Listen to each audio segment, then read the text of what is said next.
Today, the majority of my time will be spent introducing Kumejima Town's Energy Vision 2020, which lays out the town's approach to bringing their island to 100% carbon neutrality. To my knowledge, this is the first government outline to include OTEC not just as an option for energy use, but as a pillar required for success. So the content is used with permission. First, a little bit of background on Kumejima for those of you who haven't visited us yet. Kumejima is an island in Okinawa in Japan, the southernmost prefecture of Japan. Located 100 kilometers west of the capital in Naha, it's relatively small and remote, yet with diverse geography. Currently, the active population is about 7,000 people, which makes it a location uniquely suited for small-scale demonstrations and development. We're located here.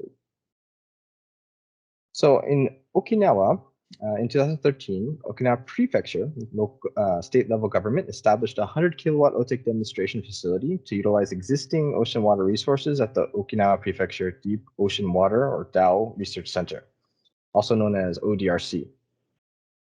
This facility has enabled the validation of simulations, primary components such as the heat exchangers, and shown more than 10,000 visitors, OTEC in operation. Yet while the power produced is used at the research center, Kumejima's energy needs are far larger than the current ocean water and OTEC facilities can provide. So we have an average of about 5 megawatts and a peak of about 9 megawatts for our small island. Since 2010, OGRC has supplied local Kumejima companies with surface and deep ocean water. Using the resource, various industries create products such as cosmetics, bottled water, and salt. The major use is for fisheries, where the cold water can support year-round aquaculture. Together, about 18 companies receive more than 2.4 billion yen, or about 24 million US dollars in annual revenue. These companies have grown over time. However, the existing ocean water intake limits further growth. For aquaculture, constant water must be supplied, else the investment in time and money in crops may be lost. Thus, especially during warm summer months, when some products might die if not cooled, the capacity for the entire system can be set by the maximum use in a single day. The graph on the right shows the average monthly ocean water use, which in 2010 was already restraining growth. Also in 2010, a feasibility study was conducted on examining ways to increase ocean water capacity. The report proposed the Kumejima model. While ocean water is currently used only once, the model calls for reuse of the resource to meet the needs of sustainably producing energy, food, and water. A new pipeline will provide expanded ocean water capacity to support a megawatt OTEC facility, along with expanded DOW industry capacity, with multiple use providing industries with the water quality and temperature they need. So it's kind of a background on where we're at as far as deep sea water use and OTEC in Kumejima. It's very, of course, a quick overview. From a larger perspective, Kumejima Town, considering the challenges of climate change and the health and safety of its people, in 2018 announced it would aim for 100% clean energy through replacing fossil fuel use by solar, wind, and OTEC. This vision was developed into the Kumejima Town Energy Vision 2020, which was published in March 2021. As a considered plan for achieving 100% clean energy for an island, I'd like to share some of the details as a reference for how OTEC can play a part in achieving carbon neutrality. The remainder of my presentation will be informally translated slides from a presentation made by Kumejima Town. To begin, I'd like to share a bit of information about current situation in Kumejima. As a small island, Kumejima has a decreasing population over the past 15 years. This and other factors have contributed to a decrease in fossil fuel consumption.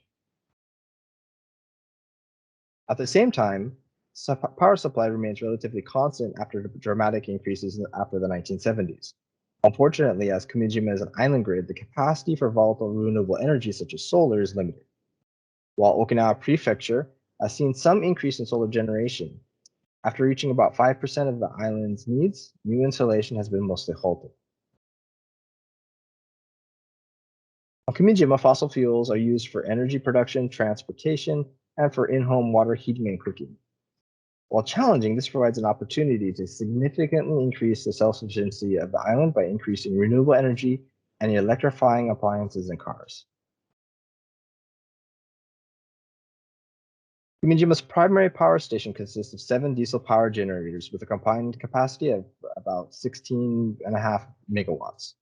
In addition, Kumejima's sugar production facility provides its own power during operation with a 1.2 megawatt thermal unit utilizing bagasse. The largest portion of Kumejima's solar capacity is a 389 kilowatt facility supporting freshwater pumping. And the Okinawa OTEC demonstration facility is also connected to the grid through ODRC. So in developing the energy vision, various renewable energies were considered based on their applicability to Kumejima. Cost, technology readiness level, and the actual amount that could be installed on the island were also considered. And the results are presented in this graph, where the circle size represents the amount of resources on Kumejima. Technology maturity is represented by the thickness of the border. For Kumejima, there are no geothermal resources, so it's not considered. For wind, while there are large wind resources, especially in the winter, reinforcing for typhoons and managing volatile output make it a difficult technology to introduce. However, there have been small-scale demonstrations here on the island. In the case of solar, both rooftop and large-scale implementations are possible. However, as the installation ratio increases, costs from grid management increase. Land management can also become a significant issue. OTEC is very suitable for Kumejima, and yet, as a developing technology, is still expensive onshore. Within the energy vision, Kumejima Town has set its goal to have 100% of energy consumed on the island to be self-sufficient and supplied through renewable energy by 2040. While this includes transportation on the island, it doesn't include travel to or from Kumejima via ferry or flights. In order to achieve this goal, Kumejima Town will prioritize introduction of rooftop solar and OTEC, followed by EV storage and grid management solutions. It's expected that future technology innovations will be required after 2030 for long-term storage and transportation challenges. From the 2018 base, solar power generation is expected to gradually increase as costs continue to fall for storage and management solutions that enable installation without affecting the grid. Around 2025, 1 megawatt of OTEC will enable the start of shifting baseload power production to renewable energy. It is expected that 100% self-sufficiency can be achieved with 6 megawatts of OTEC in 2040. Kumejima's average power demand is about 5 megawatts with a peak around 9 megawatts.